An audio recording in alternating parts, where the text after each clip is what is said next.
Halo para pendengar, dimanapun kalian berada, selamat datang di konten detail kecil, konten dimana gue ngebahas dan mencari berbagai macam detail di dalam anime. Mulai dari detail visual, detail dialog, dan juga referensi. Nah, kali ini gue baru aja nih maraton Tsukigami Chibiku berkali-kali dan berhasil nemu beberapa detail yang menarik. So langsung aja like dan subscribe channel ini dan mari kita mulai. Detail pertama, di episode 1, kita diberitahu kalau ayahnya Makoto bekerja sebagai penulis novel. Dan kalau dilihat dari sampul buku itu, sepertinya ayah Makoto adalah penulis cerita fantasi. Nah, karena kita diberitahu kalau orang tua Makoto sebenarnya adalah makhluk dari dunia lain, maka sangat masuk akal kenapa ayahnya Makoto memilih bekerja sebagai penulis novel fantasi. Di mana dia tidak perlu berhayal untuk memikirkan cerita, dan hanya perlu menuliskan ulang semua pengalamannya selama berada di dunia lain. Detail kedua, ketika Makoto pertama kali bertemu dewa, dia bisa langsung paham kalau Tsukuyomi adalah dewa bulan. Hal ini pun ngebuat Tsukuyomi memuji pengetahuan Makoto yang luas. Lalu ketika pertama kali bertemu Shin, Makoto ngomong kalau Shin adalah kerang raksasa yang menciptakan ilusi. Nah, Shin yang Makoto maksud kemungkinan besar adalah Chen atau Shen yang adalah kerang dari mitologi Cina. Cuma makhluk ini punya versi Jepangnya yang disebut Shinkiro. Ini adalah makhluk berbentuk kerang raksasa yang memang dapat mengeluarkan kabut ilusi. Nah, asal kalian tahu, Shinkiro adalah salah satu makhluk yang dituliskan di dalam buku Konjaku Hyakishui dan buku ini dirilis pada tahun 1781. Nah, melihat Makoto yang tahu tentang referensi Shin, ini sudah memperlihatkan seluas apa pengetahuan umum yang Makoto ketahui. Detail ketiga, ketika terkurung di dalam ilusi, Makoto sempat ngomong kalau dia pernah memuji rambutnya Hasegawa dan semenjak saat itu, Hasegawa tidak pernah mengganti gaya rambutnya. Nah, kalau kalian sadar, di bagian awal episode 1, kita sempat diperlihatkan wujud Hasegawa dengan rambut yang masih terkuncir. Padahal kalau dilihat dari gerak-geriknya, timeline di awal episode 1 berada setelah Hasegawa ditolak. Jadi, melihat Hasegawa yang masih tetap mempertahankan gaya rambutnya, ini bisa jadi pertanda kalau Hasegawa sepertinya belum sepenuhnya move on dari Makoto. Detail keempat, setelah belajar tentang sihir, Emma bertanya, bagaimana kalau aku merangkumkan mantra sihir lain? Nah, kata merangkum adalah pertanda kalau Emma akan menuliskan beberapa sihir yang dia ketahui pada suatu medium agar bisa dibaca ulang.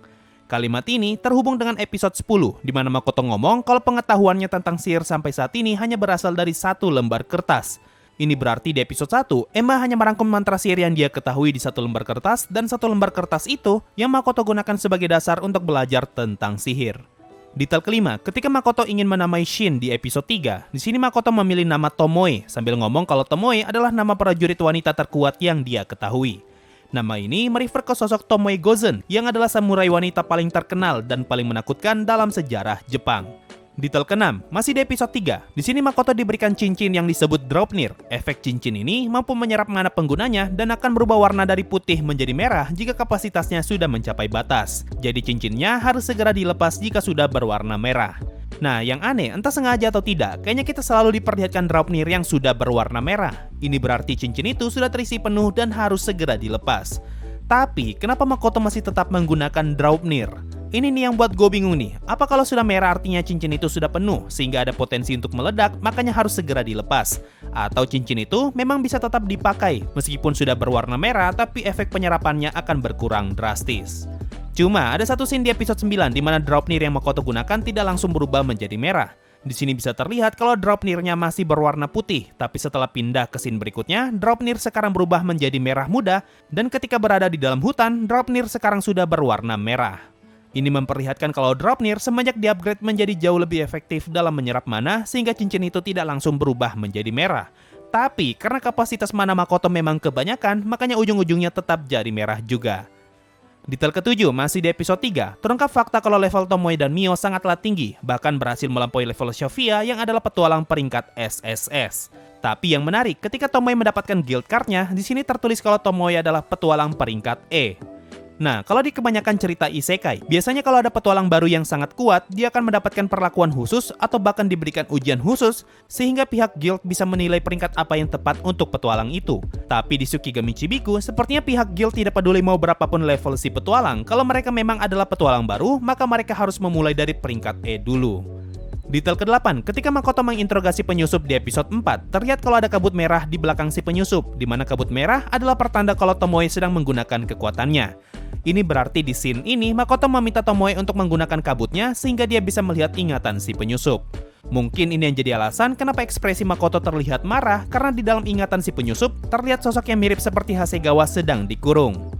Detail ke-9 di akhir episode 4, tepat sebelum Makoto melempar Tomoe dan Mio, di sini terlihat kalau Makoto mengaktifkan Kai dan muncul efek api berwarna merah.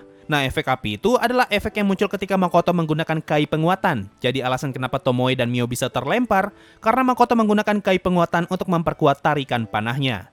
Detail ke-10, ketika melatih para petualang di episode 8, Tomoe ngomong kalau level hanyalah angka. Nah, kalimat ini tuh sebenarnya double meaning atau bermakna ganda. Di satu sisi, Tomoe mau ngasih tahu kalau level bukanlah patokan kekuatan seseorang. Dan di sisi lain, kalimat ini menyiratkan kalau Tomoe masih tidak terima dengan fakta kalau levelnya Mio lebih tinggi daripada dirinya.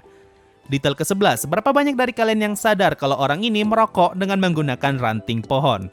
Detail ke-12, karena dinding ruangan ini rusak akibat Mio yang melempar Mondo, makanya di scene berikutnya kita diperlihatkan dinding ruangan itu yang sekarang sudah tertutupi kain. Detail ke-13, ketika Tomoe kecil dan Hokuto sedang membawa barang untuk disimpan di gudang, kita diperlihatkan seperti apa bentuk gudang penyimpanannya, dan kalau kalian notice, semua jendelanya ditutup dengan papan. Ini adalah pertanda kalau gudang itu berisi barang berharga, makanya seluruh jendelanya harus disegel agar tidak ada orang yang bisa masuk ke dalam. Detail ke-14, di episode 11 kita diperlihatkan Hokuto yang terkapar di tanah dan di sebelahnya ada bocil orc yang menangis. Dari detail ini kita bisa tahu kalau Hokuto mencoba melindungi bocil itu. Dan benar saja, di saat Makoto melihat ingatan si petualang perempuan, di sini terlihat kalau Hokuto sedang menggendong si bocil orc tepat sebelum terjadi ledakan. Detail ke-15, alasan kenapa bisa terjadi ledakan di gudang karena si petualang perempuan secara tidak sengaja malah melempar Draupnir yang sudah terisi penuh. Detail ini bisa ngasih tahu kita kalau sepertinya semua Draupnir yang sudah terisi penuh akan disimpan ke dalam gudang penyimpanan. Makanya secara tidak sengaja, cincin itu ikut terambil ketika para petualang merampok gudang.